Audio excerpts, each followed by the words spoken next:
కొంతమంది అంటారు, నా బ్రతుకు అసలు సుఖమే లేదు, నా బతుకంతా కష్టాలే, నా బతుకంతా అగచాట్లే, నా బతుకంతా చాకిరే అని. మొన్న ఆ మధ్య ఒకసారి చెప్పా, మళ్ళీ చెప్పొచ్చు. నీ బతుకంతా కష్టాలే, నీ బతుకంతా శ్రమలే, నీ బతుకంతా రోజు చాకిరీ చేయటమే కదా.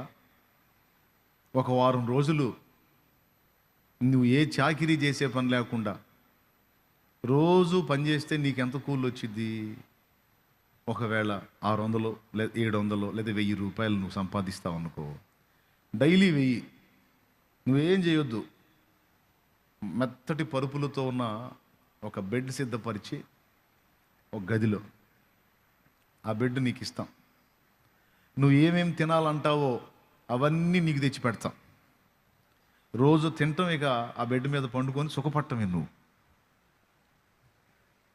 అట్లాగా ఒక వారం రోజులు పో.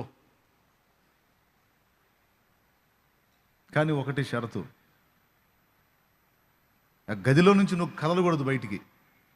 బాత్రూమ్ కూడా గదిలోనే ఉంటుంది. స్తోత్రం.